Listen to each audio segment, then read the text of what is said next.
Getting things is not going to make you happy. That's good news. Own your own happiness. Take it away from other people demanding that they make you happy. Your kids are not going to make you happy. Your spouse is not going to make you happy. A big house is not going to make you happy. Own your own happiness and be responsible for doing those things that bring joy into your own heart, independently of life and people and money and all of that stuff. Right. It doesn't necessarily give you a happiness. You have to take responsibility of that peace and that joy that lives inside of your heart and not inside of your stuff. It's a hunt. It's a pursuit. It's a constant thing. It's going on all the time. And when you're in the middle of it, in motion, that's when you feel your best. But the discomfort of that motion makes people so uneasy that they feel like, well, I'm going to go through this discomfort and then I'm going to get to a place of stillness where it's all going to make sense. Finally, I made it. It's a place that people look to as an inspirational goal, a destination.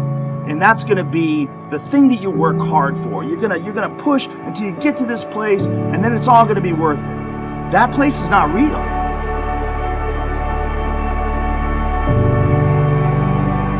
If you have $1 million, you want $1 billion. If you have a big house, you want a bigger house. You have to find out what actually makes you happy, and it's not having all your ducks in a row on paper. It's improvement.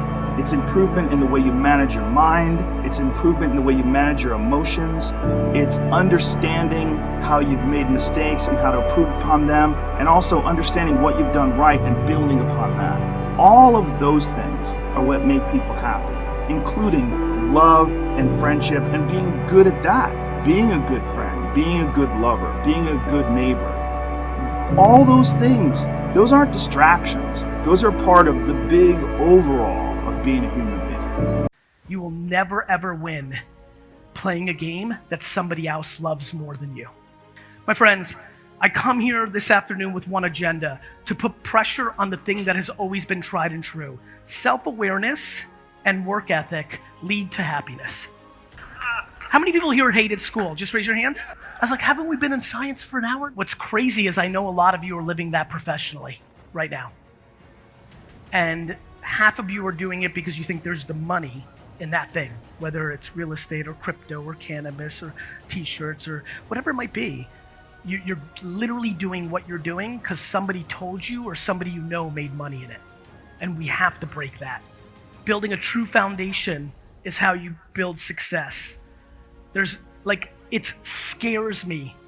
It scares me how many people think there's a hack. Let me just save everybody a lot of time. If you think there's a hack, a secret, a system, or a quick path, humans are smart. Everybody would then do it. I promise you. You want to get real happy, if that's what we're aiming? Leave this conference and realize anything you're complaining about or are sad about is, because it's true, 100% your fault. My friends, accountability and lack of entitlement lead to happiness. For you to figure out what that is for you is the biggest thing I'm here for.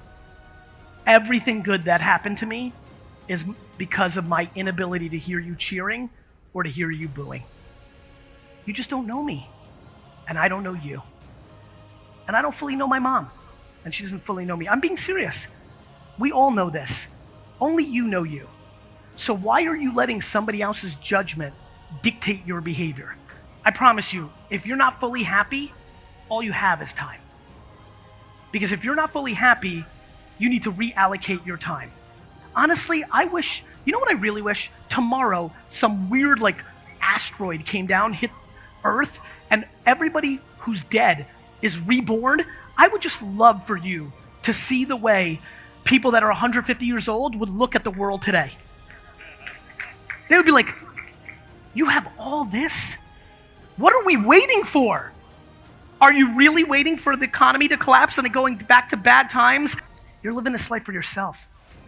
The way for you to be selfless and love everybody else is to start with being selfish for yourself. Make yourself happy. You're not making anybody happy if you're not happy.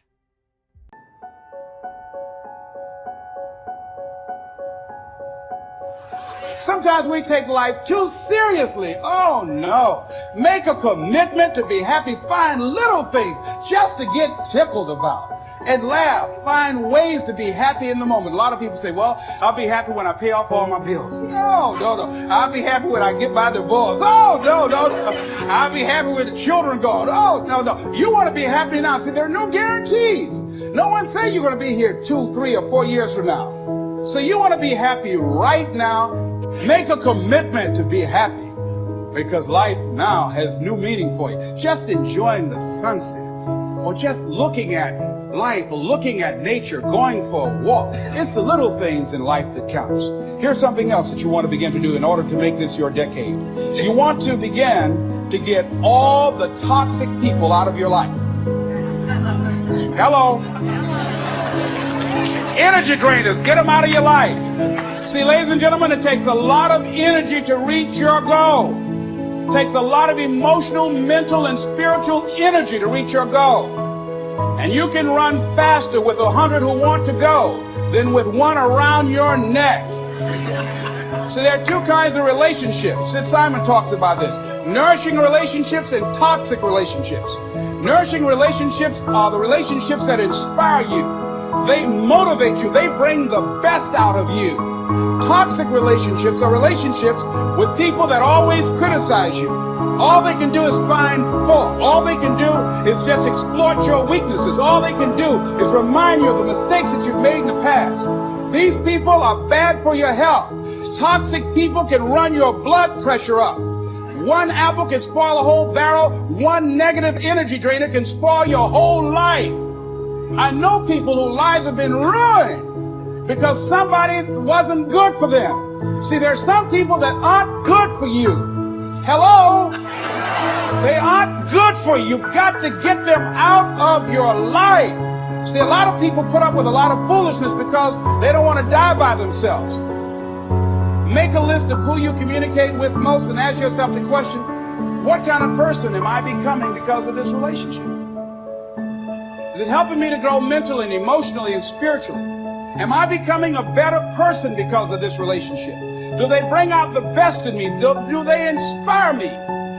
Do they encourage me to develop my greatness?